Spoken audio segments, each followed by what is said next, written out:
Hello बच्चों, कक्षा 10 के लिए गणित में प्रश्नावली 2.1। और हाँ, एक चीज़ भूल गए, अरिहंत की किताब अगर आपके पास है तो उसकी बात अरिहंत, ठीक।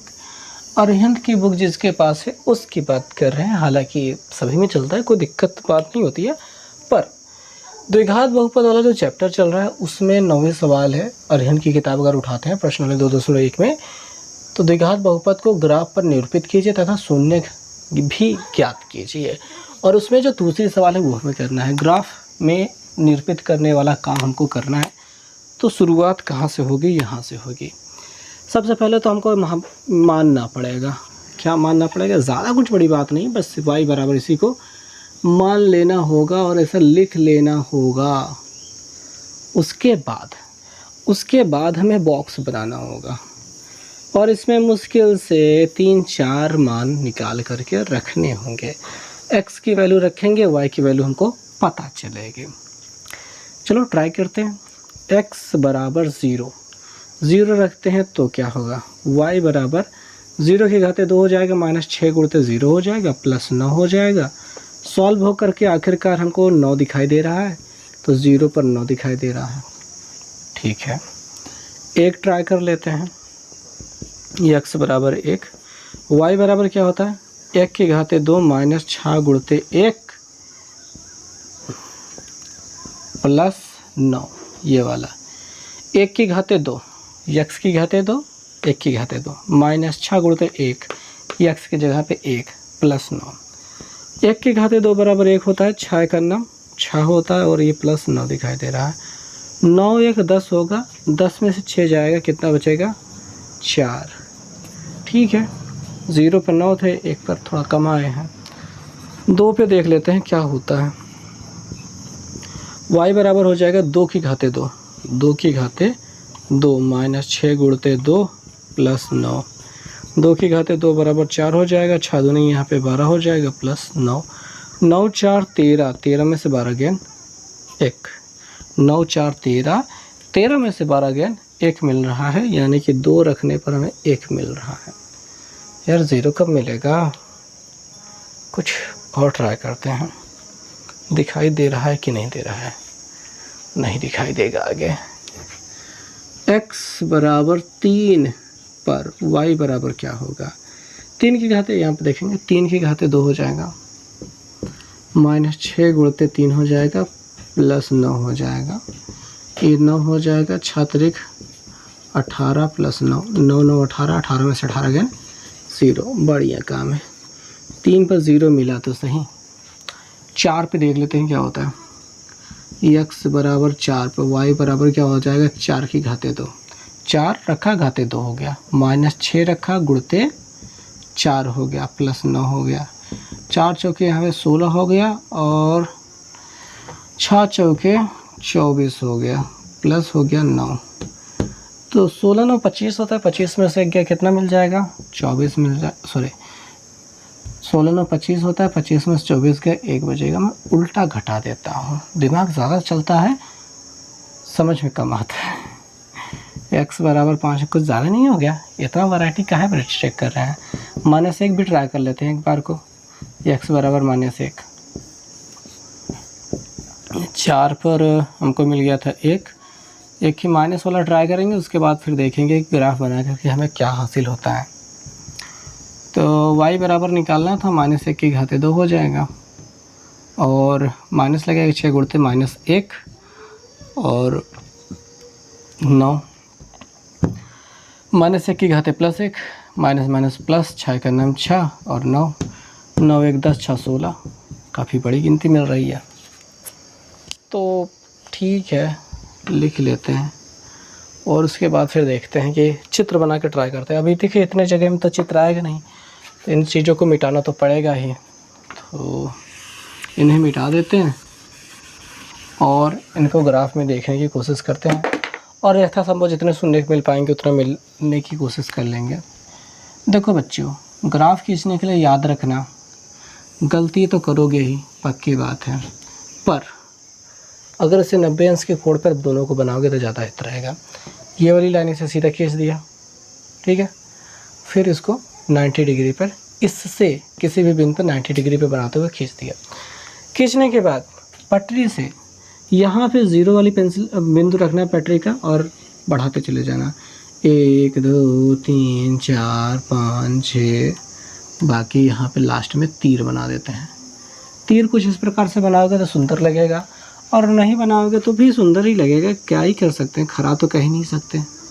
ठीक है, हमारी ज़बान तो बंधी हुई है भैया, हम खराबी या बुराई तो कर ही नहीं सकते, करने पे हमारी ज़बान कट जाएगी। अरे मौसी गलती हो गई, अरे हमारी ज़बान टूट गई। वो मीम है ना यार, बड़ा प्यार लगता है वो लड़का जब कहता है अरे मौसी गलती हो गई, वो ज़बान टूट गई, अरे माई हो। चलो यहाँ पे 0 हो गया। ओ लिखा जाता है बेसिकली 1 2 3 4 5 6। यार यहाँ पे x की वैल्यू 4 तक तो ले गए, ठीक है। y की वैल्यू तो 9 और 16 जा रही है, तो कितना लेंगे? मैक्सिमम ये 4 वाले से काम चलाएंगे। 1 2 3 या 4 या 5 रख लेते हैं, बाकी सब अंदाजे से चला जाएगा। -1 -2 -3 -4 -5 -1 -2 -3 -4, बाकी अंदाजे पे काम चलने वाला है। x पे 0 y पे 9। x पे x, अरे x को x लिख लो भैया, तभी तो पता चलेगा। x पे 0 रखना है, y पे कहाँ जाएगा 9, यहाँ पे कहीं वो बिंदु मिलेगा 0,9 वाला, बड़ा ऊपर मिल रहा है। x पे 0 है, y पे 9, ठीक है। x पे 1 y पे 4, x पे 1 y पर 4, ये है 1,4, ठीक। 2 पर है 1, 2 पर 1 है, ठीक है। 3 पर 0 है, ये 3 पर 0 है। 4 पर 1 है, 4 पर 1 है, और है 5 पर रखे होते तो ज़्यादा ऊपर जाता। -1 रख करके हमने 16 पहुंचा दिया। अरे यार, भी तो चोट लग जाती ऊपर। तो 9 तो ऊपर गया ही था, ये दिखाई दे रहा है कि नहीं दिखाई दे रहा है? और यहाँ देखिए ऊपर तो लिखे है ना 0.9। तो भैया ये -1 पे 16 और ऊपर जाएगा, कोई मतलब नहीं उतना दूर जाने का। तो -1 वाला हमको कैंसिल ही रखना चाहिए, हमें ट्राई कर लेना चाहिए 5 पे। 5 बचम 25 आता, यहीं पे देख लेते हैं। x बराबर जब हम 5 रखे होते हैं तो y बराबर क्या मिल जाता है? 5 की घात 2 -6 गुणते 5 + 9 होता, तो 5 का वर्ग हो जाता 25, 5 का वर्ग हो जाता 25, 6 × 5 = 30 + 9। तो जब जोड़ते कि घटाते? जोड़ते पहले। 25 9 हो जाता कितना? 34, 34 में से 30 गया 4, यहाँ पे 4 मिल जाता है। ये बेहतर काम था, ये इस पे 5 पे 4 मिल जाता, ये हो गया 5 पे 4। समझ में आ रही बात? समझ में आई कि नहीं? ग्राफ अच्छा बन रहा है, सुंदर लग रहा है, स्क्रीन पे देखने में बड़ा सुंदर ही लगता है। अच्छा, चित्र सुंदर लगता है, लिखावट बहुत गंदी लगती है। ओके, तो हमें क्या क्या बिंदु मिले? ये वाला बिंदु, ये सब दिखाई दे रहा है ना। तो ये यू आकार, सॉरी, ऐसे मिलाते हुए एक यू आकार की आकृति ड्रॉ होती है, ऐसे बढ़ के आगे जाती है। तो ये है द्विघात बहुपद का ग्राफ पर निरूपित कर दिया। अब ये ग्राफ x अक्ष को जिस बिंदु पर टच करेगा वही इसका शून्यक होगा। तो यहाँ पे टच कर रहा है, कहाँ पे? 3,0 पे। तो यहाँ पे चूंकि ग्राफ या फिर आरेख या फिर बहुपद का आरेख लेते हैं, बहुपद का आलेख या फिर आरेख लिखा जाए, आरेख, इसको y यहाँ पे लिख देते हैं, y' है। आरेख x अक्ष को 3,0 पर काटता है, अतः बहुपद का केवल एक शून्यक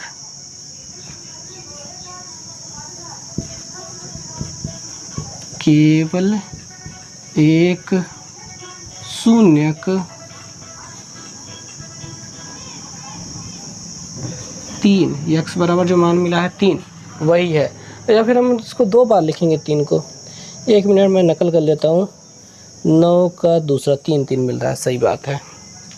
ठीक है, केवल एक शून्य लिखने के बजाय हम 3 3 लिखेंगे, क्योंकि द्विघात बहुपद है भैया। द्विघात बहुपद में ऐसा हो सकता है कि अगर ये थोड़ा सा ऊपर से निकल जाती तो एक को शून्य न मिलता है। ठीक है, वास्तविक संख्या तो शून्य होते नहीं, काल्पनिक वाली हो सकती थी, हो जाती। अभी यहाँ से 3 से टच करके जा रहा है तो एक शून्य लिखना गलत बात है, क्योंकि पहली बार भी 3 मिलेगा, दूसरी बार जब हल करोगे फिर से 3 मिलेगा। इधर वाला 3 ही 2 बार लिखा जाएगा। ये नहीं कि सोचो कि ये वाला 3 मिला था फिर 0 भी 3 होना चाहिए, सोचने की बात नहीं है। एक ही बिंदु पर टच करके जा रहा है तो दोनों क्या है, मूल एक ही, दोनों मूल क्या है, एक ही हैं।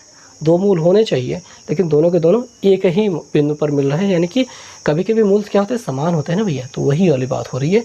तो बहुपद क्या, बहुपद के शून्यक 3, 3 है, 3 तथा 3 है। ऐसी होगी बातें। ठीक, तो नकल करना ज़रूरी इसलिए था क्योंकि हम एक ही बिंदु को मतलब 3 एक ही बार लिख रहे थे, लेकिन होना ये चाहिए कि 2 उत्तर मिलने चाहिए ना। तो एक ही बिंदु 2 बार हम लिख लेते हैं, कोई दिक्कत नहीं। एक बार सही है तो दूसरी बार भी सही हो जाएगा, तीसरी बार भी सही हो सकता है। देखिए 3 बार लिखा नहीं जाता है, बस एक बार लिख दीजिए तो पर्याप्त होता है।